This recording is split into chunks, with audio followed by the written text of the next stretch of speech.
Alright, Fight Freaks, what's up? It is Friday, January 14th, and I'm back with my live stream on this great Twitch channel.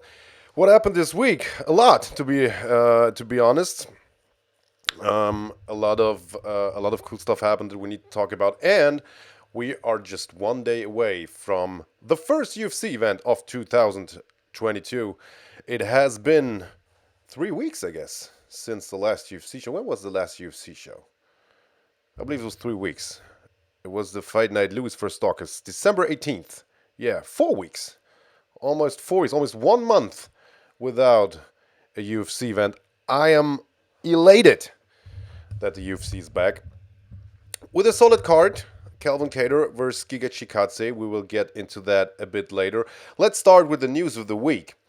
And I was talking in my last live stream on Monday about the heavyweight title picture in the UFC, and obviously about Francis Ngannou, who is continuing his talks of going to box Tyson Fury. I've done 2 live streams now on this topic, so I won't get into that anymore. I will talk about Francis Ngannou later, however, because he made headlines again this week. But what I wanted to touch on right now is what I said on Monday was the heavyweight fight that I really want to see is not Francis Ngannou versus Tyson Fury. It's Francis Ngannou versus Jon Jones.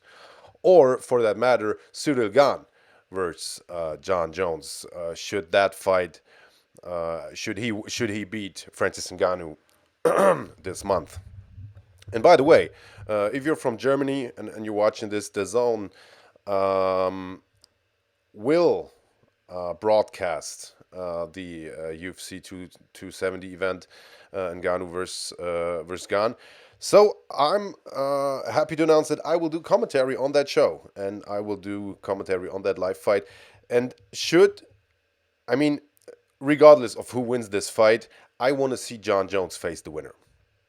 And this is something that made headlines this week as well, because DC, the arch nemesis of Jon Jones, his old rival, he gave his statement on a possible heavyweight title fight, including Jon Jones.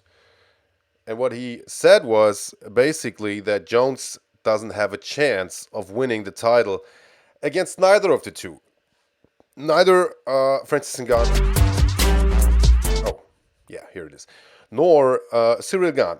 What he said exactly was, I believe that Jon Jones will fight at heavyweight and he'll fight for the belt, but he'll lose to Cyril Gane or Francis Ngannou. I just think that the time away with the weight difference and those guys being who they are, that's the problem. It's not that Jones has gotten worse, it's just that these guys are a different level of heavyweight. Well, he's absolutely right there. He has a good point.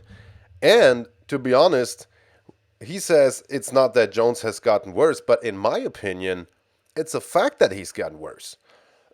I mean, if you compare his earlier performances, right, against guys like Shogun and I don't know, Machida and all those other guys that he basically killed in his title fights, then I feel that the last outings that we saw from him, he wasn't the Jon Jones of old. And of course he wasn't. I mean, he had really a long time off. He doesn't live the most healthy life. We all know that, and this is something that, that plays a factor. I mean, definitely plays a factor. If you're a combat sports athlete, and you can't forget, Jon Jones is 34 years old now, right? I mean, there's always this number being thrown around that the fighter reaches his peak at 32 years old, and maybe that's right. I don't know. I haven't read that study, and I don't know, man. I think it depends on the fighter. There are guys who are 22 and they're already, nearing their peak. There are guys that can fight up until their 40s. And, Glover Teixeira, man, he's a good example. He just won the light heavyweight belt. And he's fucking, 40, what the fuck, years old. So it depends on the fighter. But Jon Jones is in there. I mean, he was the youngest heavyweight champion, light heavyweight champion of all time, and he's in there. He was in there for a long fucking time, right? I mean, he made his debut in 2008. People forget that. 2008, right? I mean, that's 14 years. 14 years of professional fighting. This is something that definitely takes its toll on the body. And I mean, he had his one, two, three, four, five, six, his seventh fight already in the UFC. So that was 2008 as well, by the way. So he's fighting in the UFC for 14 fucking years, and he has fought all, all the best guys that that they had in light heavyweight, right? Bader, Hua, Rampage, Machida, Evans, Belfort, Gustafsson, Teixeira, who's the fucking light heavyweight champion right now, Cormier twice, OSP, Gustafsson again, and I don't want to say that his last, fights he looked shot or anything like that. No, don't get me wrong. He still looked like a world champion, like a world caliber fighter, And I also thought that he won the fight against Dominic Reyes, which was labeled as a robbery by a lot of experts and a lot of fans, and by Dominic Reyes himself. I thought he won that fight. He didn't win it decisively, and it wasn't his best performance. Definitely not, but he did win it, and he won the fight against Santos. It was a close fight as well, and Santos had his his bad knees and all that, but he won those fights, right? They haven't been robberies or anything like that, but he didn't look like the Jon Jones of old. So that's point A. Then, I mean, we have seen Jon Jones put on a lot of weight. He looked tremendous as a heavyweight. He looked like he was a humongous guy when, as a light heavyweight already, but now he put on this muscle. He grew, in his frame, so to speak, and he looks like a real heavyweight. Don't get me wrong there. I mean, he won't have, at least against Gane, he won't have, like a physical disadvantage. But these guys have been heavyweights for years, right? And it's a different kind of breed there. It's not just that you weight the same and you have the same height, and it's you need to get accustomed to the pacing of a fight and the power that these guys have in the heavyweight. This is a whole different world. I mean, don't get me wrong, light heavyweights, they can punch hard as well, and there are a lot of fucking hard punches in the light heavyweight division. Thiago Santos is one good example. But I mean, heavyweight is a whole different ballgame. And I think DC has a point there. I think Jones will have a hard time winning a championship against, both those guys. But I believe he will be heavyweight champion one day. I don't know if he will win the belt against, either Ngannou or Gane. I don't know that, but I mean, maybe he will face one of those two, or maybe even both, and will lose. But I believe he will be heavyweight champion someday, and I seriously believe that he will even win the belt against the winner of the heavyweight fight at UFC 270, be it Ngannou or Gane, because Jon Jones is the type of fighter that always finds a way to win. And this is something that a champion needs to possess. And this is something you can't learn. This is something you have in your DNA. This will to win and the ability to always find a way to win. And this doesn't have to be the most exciting way, or the most spectacular way, or the most clean way, or whatever the fuck. You just have to find a way to win. And Jones did that. He did that in his last fight. He won against Reyes. Wasn't his best performance, but he won. He won. He won against Santos. He won against Smith. He even won this first fight against Gustafsson that a lot of people thought he lost, me included, but he fucking won.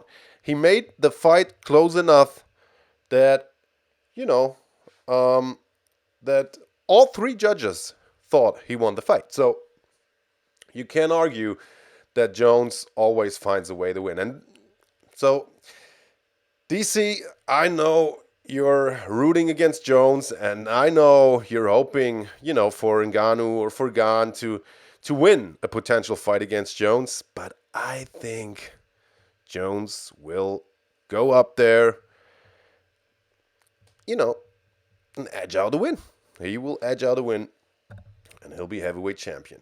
So that's it for the whole Jon Jones discussion. Let's go to Francis Ngannou. As I said, he's making headlines again this week, and he is again complaining about his contract in the UFC. In fact, he said he doesn't. Oh, he wants a new UFC deal with boxing options, and he won't continue to fight. That's a quote, for $500,000 or $600,000. And he has a point there. I mean, he's the fucking heavyweight champion. He's a scary dude. I don't know how many pay-per-views he sells, to be honest, because the UFC doesn't release their numbers anymore since they are, on this online distribution model with ESPN. I'd imagine he doesn't sell as much as one would think, because we live in the MMA bubble, right? And we see a guy like Francis Ngannou, huge dude, great backstory, and great performances as well. Beat a lot of great guys. So we figure he must be a great sell. But I'm not sure about that, man. He's not the most likable guy. He seems a bit arrogant. He doesn't do a lot of media.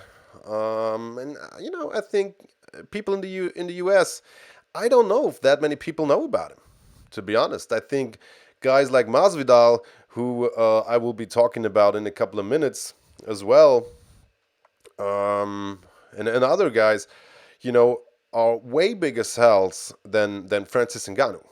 But he still has a point. He says, I'm the champion, and I want a new deal with boxing option. And he even threatens the UFC that he won't sign a new deal with them if he doesn't get what he wants. In fact, he says, no, I will not fight for $500,000, $600,000 anymore. I mean, it's over. It's over, he says.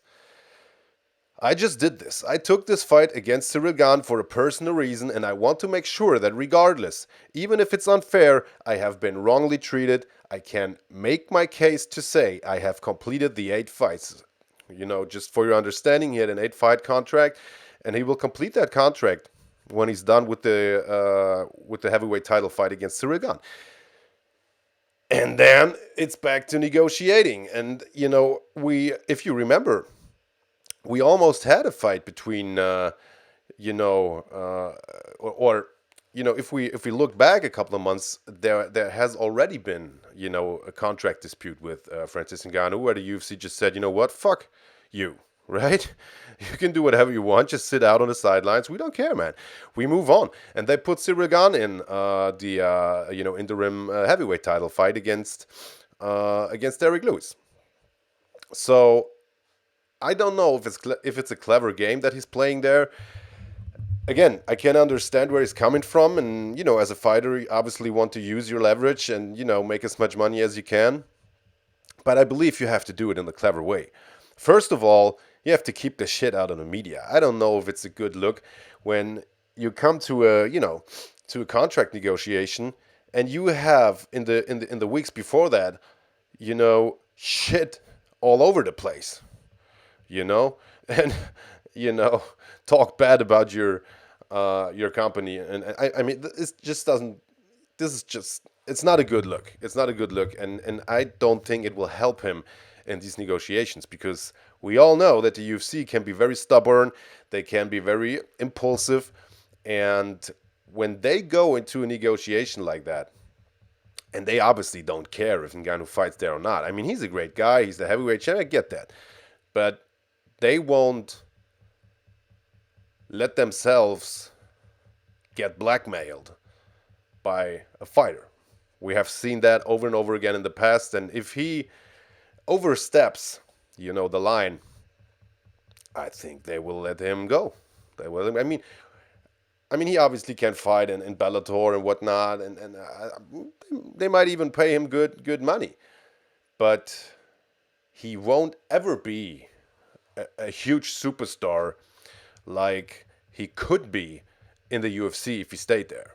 And that's a fact. I mean, if Conor McGregor went to the UFC in, I don't know, 2014, he could have been a big star, but he won't ever, ever be a big star as he is right now in the UFC, because, and I touched on that in my last live stream, the marketing machinery of the UFC is unparalleled. It's second to none, right? And it doesn't matter, what kind of fighter you are, how charismatic you are, how great your knockouts are, and your record. Yeah, you all need that to be a huge star, but you also need people to know about all that, right? I mean, you can knock out the best guys in the world if no one knows that, and if no one is there to tell people about that, then you won't be a big star ever.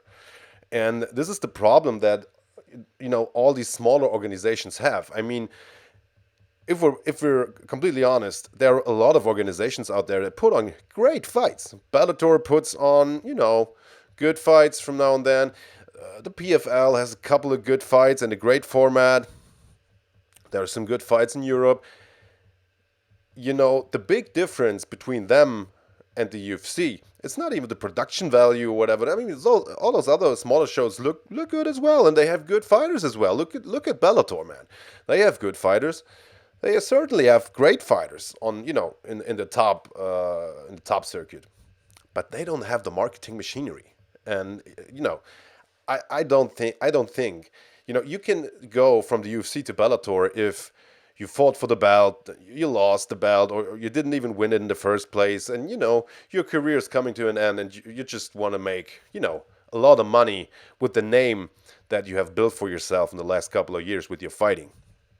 But you can't go there when you're the heavyweight champion of the world, like Francis Ngannou is, and you want to, and you're on your way to superstardom. You just can't. There would be, and the UFC knows that, and Francis Ngannou knows that as well. So I don't know what's his end game here. I mean, if this negotiation goes south, what the fuck's he going to do? He can't go back then. He can't say, all right, you know what? Forget what I said. I signed everything you give me. So I think he's maneuvering himself in kind of a weird position. He has strong leverage as the heavyweight champion, but you can't overstep, right? Yeah, that's my opinion. Let's see how this whole thing play out. I mean, imagine if he loses to Ngannou, which is a possibility. It can happen. These guys know each other very well. That they have trained together for years, and there's a strong possibility that Cyril Gane wins this fight against Ngannou, because let's face it, Ngannou's not the best striker. Cyril Gane is a extremely intelligent, technically sound kickboxer. So he has the footwork, he has the timing, he has the reach and the distance management to just keep away from Ngannou, or stay away from Ngannou, and control the fight for 5 rounds with jabs and and a right hand every now and then. So I would say that's a strong possibility that this can really happen. But we will get into that a bit more next week when it's fight week for UFC 270, and let's see how this whole contract thing plays out, if Ngannou wins or if he loses. Let's see what happens there. And I already said that Jorge Masvidal is a huge draw in the UFC, and one of the bigger news of this week was he will finally step into the octagon against Colby Covington, his former roommate, former teammate, former, I don't know, man, friend, buddy, whatever you want to call it. They have a nice little documentary series on YouTube that's a couple of years old. Make sure you watch it. It's very funny. It's very interesting because it kind of portrays the life that these guys had back then when they, were sharing an apartment and basically had no money. Were just training, meeting chicks in the evening, trying to get laid and stuff. Really funny shit.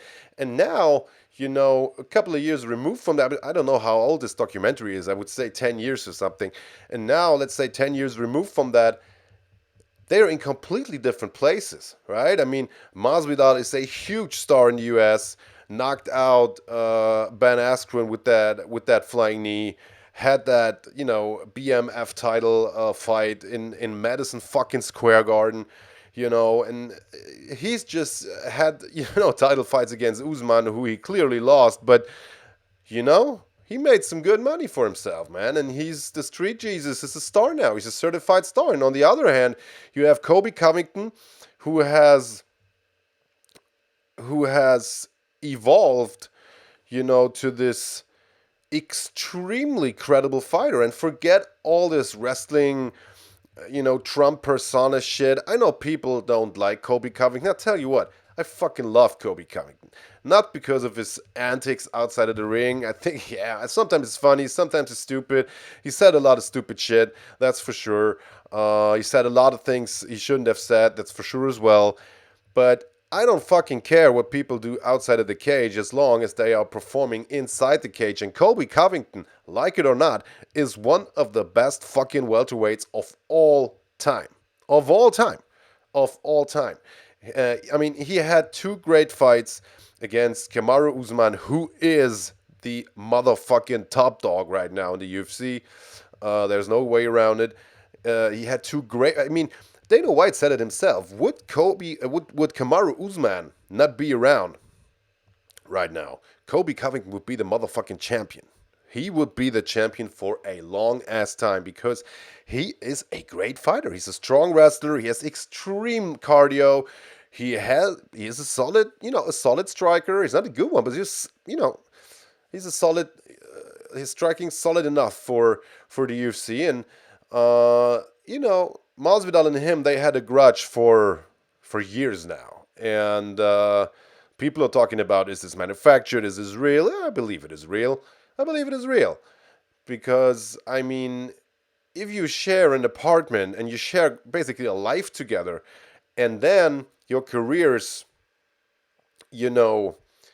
move in different directions. One guy makes a lot of money and, gets a bit cocky maybe. The other guy just plays he basically plays a role and tries to get bigger fights. And,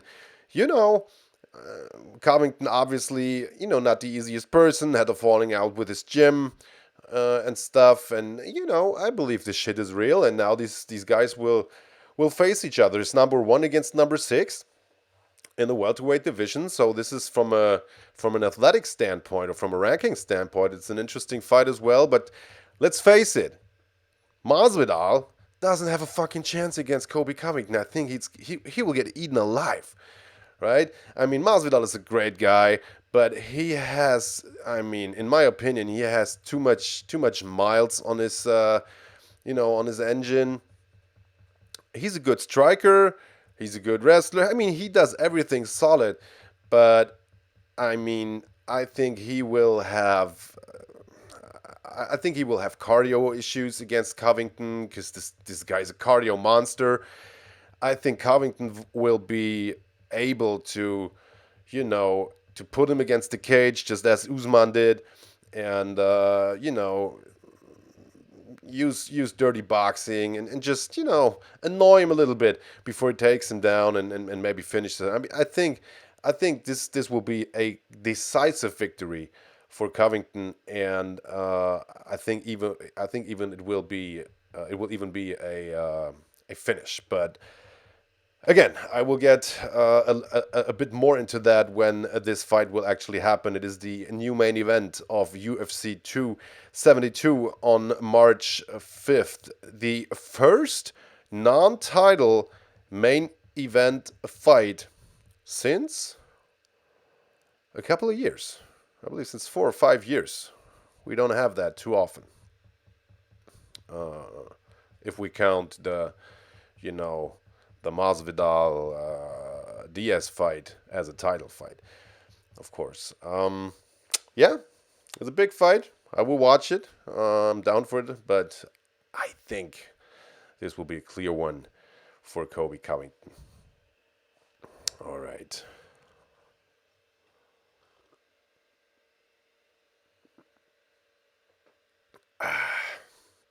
What else? What else? We had Chatri Sityodong in the CEO of One Championship as a guest on the MMA Hour of Ariel Helwani in the US.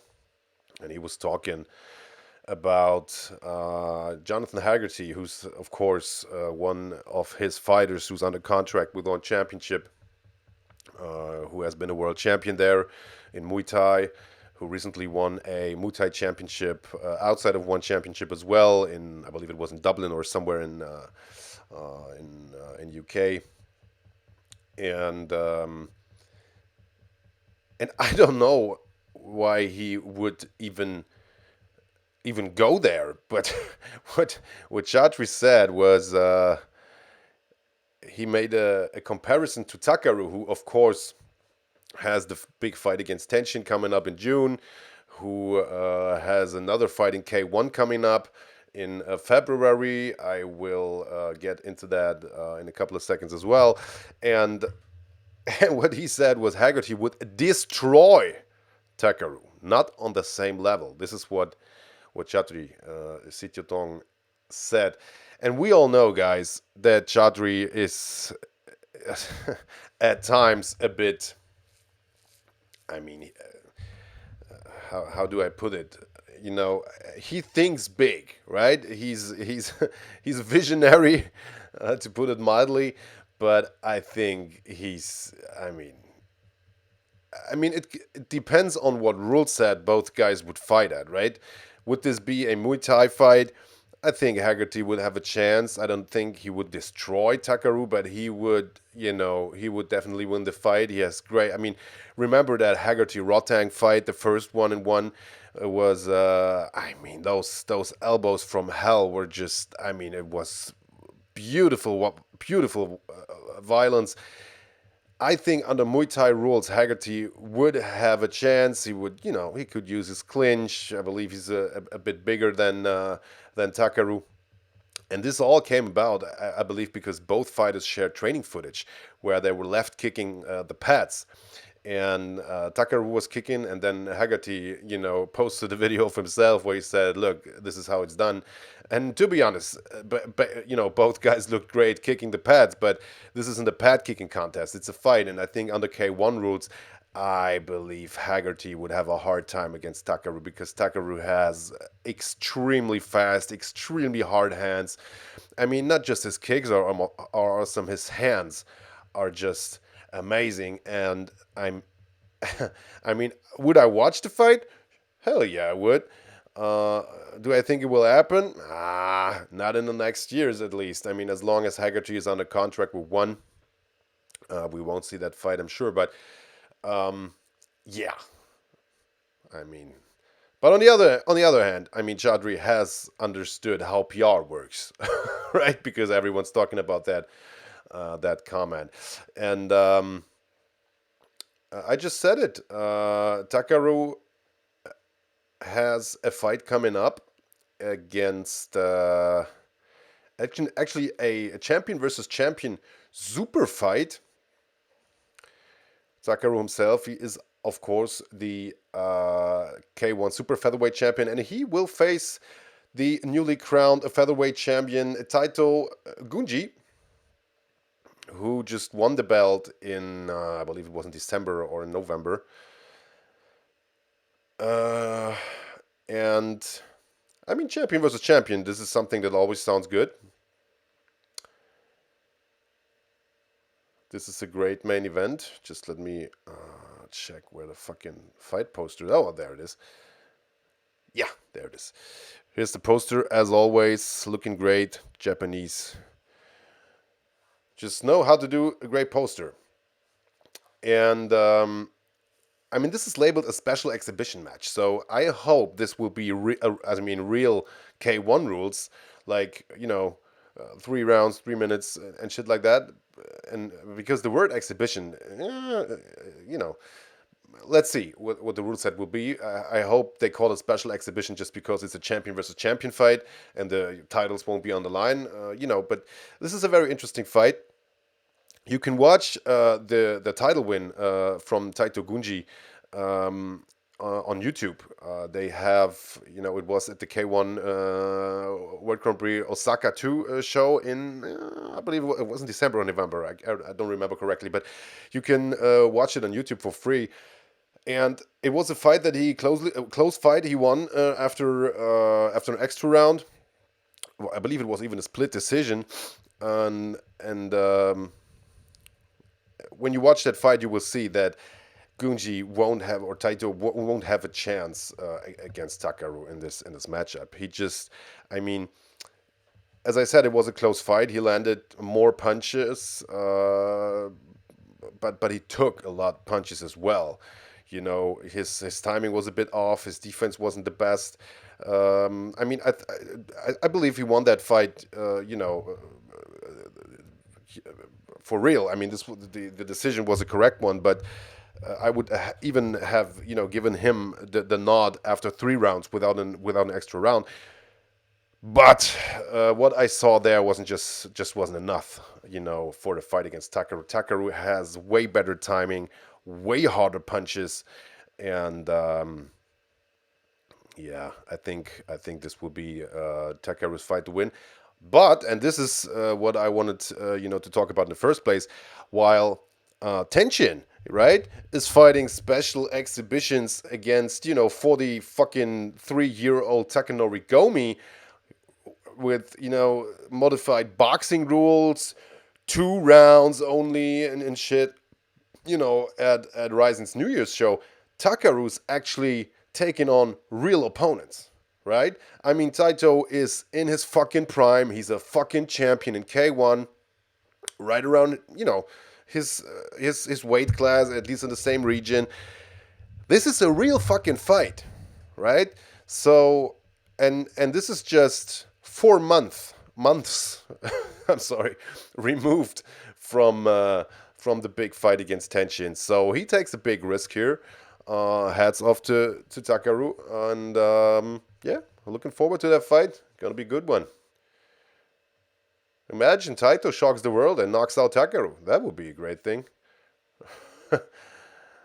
Okay, final thing before I'm done for today is, as I said when I opened the stream, this week marks the first week of the year with a UFC event. Kelvin Kattar faces Giga Chikadze, and this is a card that has been hit by a lot of cancellations. I believe in most cases COVID was the reason. Joaquin Buckley and Abdulrazak Al Hassan were scratched from the card. This would have been a great scrap. Muslim Salikov versus Michel Pereira, was cancelled for undisclosed reasons. A lot of good fights have been cancelled. Now they are back to 10 fights. Right? 2, 4, 6, 8. Yeah, it's a 10 fight card.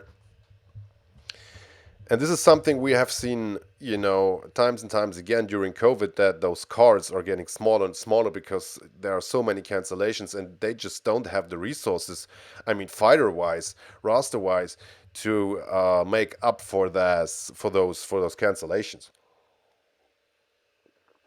It is still a solid card. You have, let's take a look at it. You still have Bill Aljo against Joanderson Brito. Bill Aljo, great, durable guy. Joanderson Brito was from the Shootbox Academy in Curitiba. He, he earned his UFC contract in the Contender Series and looked very good there. You have the rematch between Kathleen Chikagian and Jennifer Maya. You know, if you remember, Chikagian and Maya, they fought in 2019 at UFC 244.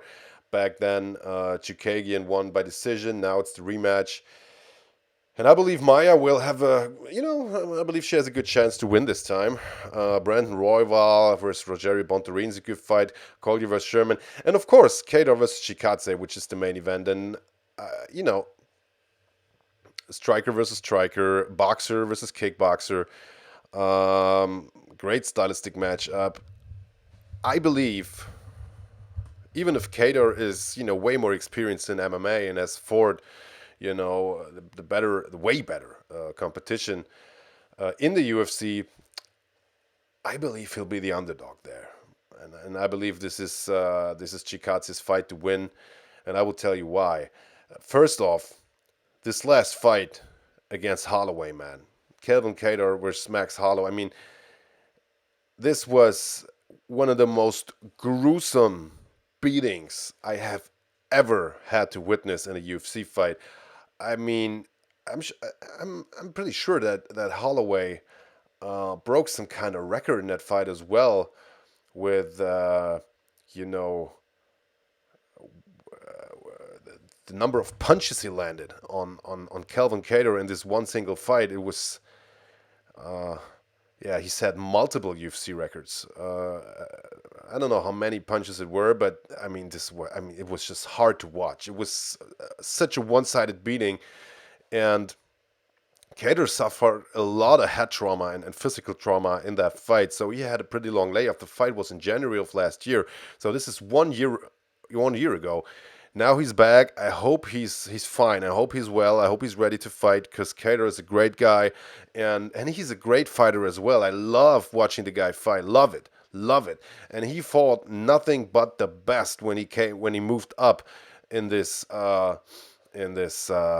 featherweight division. I mean, he fought Zabit, he fought Renato Moicano, Shane Burgos, Tachi Fili, fucking Ricardo Lamas, Jeremy Stevens, Dan fucking Ige, and Max fucking Holloway. I mean, what a fucking resume. And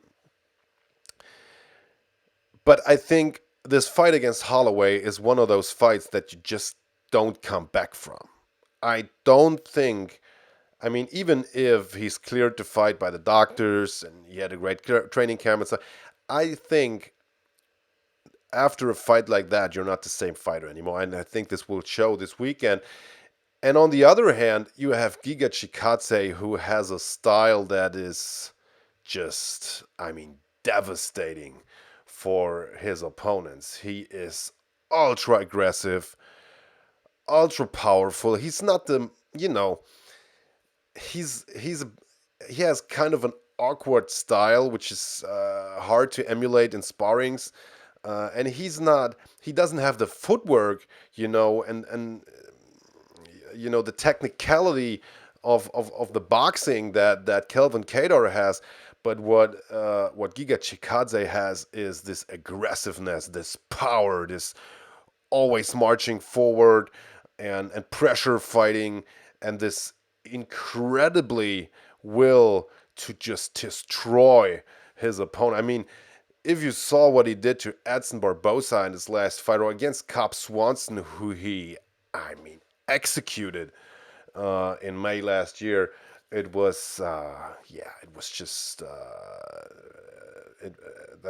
those were really great performances, man. And of course, he hasn't faced the same competition as Kattar did, and nor does he have the same experience as Kattar in MMA, but he has a lot of experience in kickboxing, right? I mean, he was fighting for glory or in glory for years, has faced strong guys there,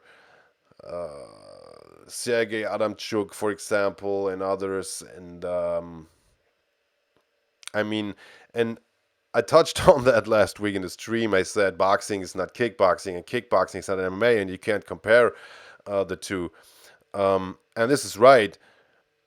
But what I want to say is, I mean, he's used to the big fights, to the pressure, to being in the ring, and you know, and facing tough strikers. So yeah, I believe Giga Chikadze is going to get, or is going to be the favorite this weekend. I think he's going to take the win, and I believe, and this is a tough one. I mean, Kelvin to finish Kelvin Kadar. I mean, he only has one time he has been finished in his career by choke in 2008. But I mean, to finish him by strikes is really a tough one. Max Holloway didn't do it, and he, you know, just landed a zillion punches on him over those 5 rounds last year. But I believe Giga Chikadze will even finish Kelvin Kadar by body kick or something like that this weekend. That's my prediction. That's it from me for this week. I have an interview coming up with Enrico Kehl in a couple of minutes for our German YouTube channel, Fighting. If you speak German, make sure to follow Fighting on YouTube and watch it. Enrico, I believe he will have a fight announcement for us. He was in the big Grand Prix in one championship, if you remember. You know, got eliminated in the first round tragically, and now he's back. And I'm happy to talk to Enrico in a couple of minutes. Okay, that's from me for today. I'll be back here on Monday. Happy to talk with you guys about you know, the results of the UFC this weekend and a lot of other stuff. So make sure to hit those follow buttons here on Twitch. Make sure to watch, to you know, write something in the chat and participate on this great Twitch channel. Thank you very much, guys. That's it from me. See you next week. Bye bye.